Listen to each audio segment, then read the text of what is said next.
Marcos 8, 22 a 26. E chegou a Betsaida, e trouxeram-lhe um cego, e rogaram-lhe que lhe tocasse. E tomando o cego pela mão, levou-o para fora da aldeia, e cuspindo-lhe nos olhos e impondo-lhe as mãos, perguntou-lhe se via alguma coisa. E levantando ele os olhos, disse: Vejo os homens, pois os vejo como árvores que andam. Depois tornou a pôr-lhe as mãos nos olhos, e ele, olhando firmemente, ficou restabelecido, e já via ao longe e distintamente a todos. E mandou-o para a sua casa, dizendo: Não entres na aldeia. Este episódio na vida de Jesus é apenas relatado por Marcos.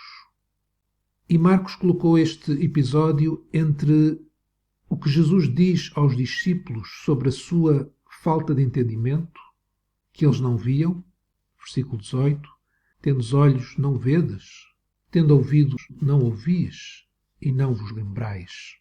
Jesus disse isto aos seus discípulos. Depois Marcos relata-nos este episódio, que só está no Evangelho de Marcos, e logo a seguir vamos ler sobre a confissão de Pedro, onde podemos constatar que ele via, mas ao mesmo tempo ainda não via bem, pois o mesmo Pedro queria impedir Jesus de fazer o que ele veio a este mundo fazer. É o que lemos nos versículos 27 a 33. E saiu Jesus e os seus discípulos para as aldeias de Cesareia de Filipe, e no caminho perguntou aos seus discípulos, dizendo: Quem dizem os homens que eu sou? E eles responderam: João Batista, e outros Elias, mas outros um dos profetas. E ele lhes disse: Mas vós, quem dizeis que eu sou? E respondendo Pedro, disse: Tu és o Cristo.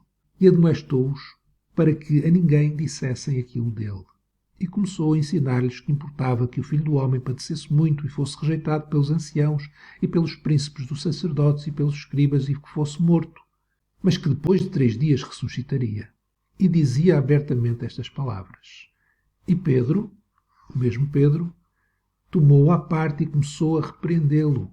Mas ele, virando-se e olhando para os seus discípulos, repreendeu a Pedro, dizendo: Retira-te de diante de mim, Satanás, porque não compreendes as coisas que são de Deus, mas as que são dos homens.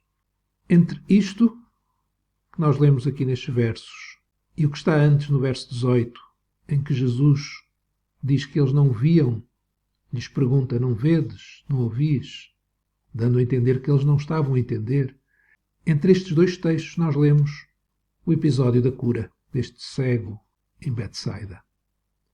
Isto porque ver, entender que Jesus é o Filho de Deus, é o Messias, mas não entender a razão pela qual ele viveu, morreu, ressuscitou e agora está à direita do Pai e vai voltar, é ver os homens como árvores que andam.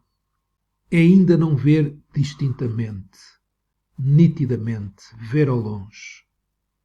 Os discípulos viam Jesus, acreditavam que ele era o Messias, mas o que eles ainda não viam nitidamente é que o Messias, que eles consideravam o Messias, o seu Messias, o Filho do Homem,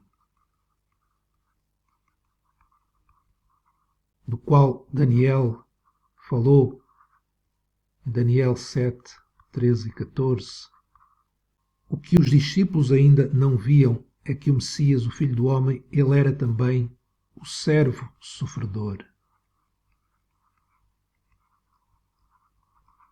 do qual Isaías falou no seu capítulo 53.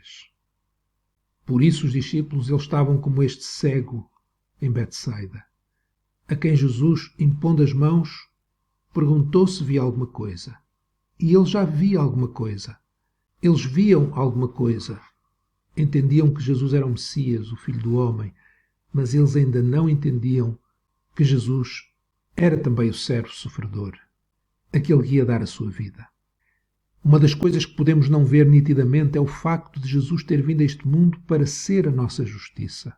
Estamos justificados não por causa de nada que tenhamos feito ou possamos fazer, mas simplesmente porque Jesus gratuitamente nos deu a sua justiça.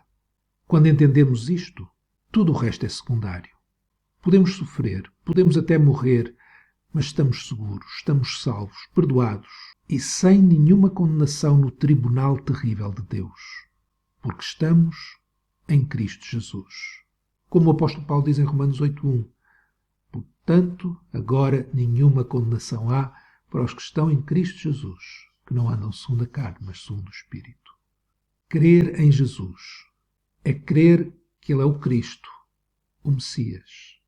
Mas é também crer que nós somos pecadores, profundamente necessitados da graça de Deus.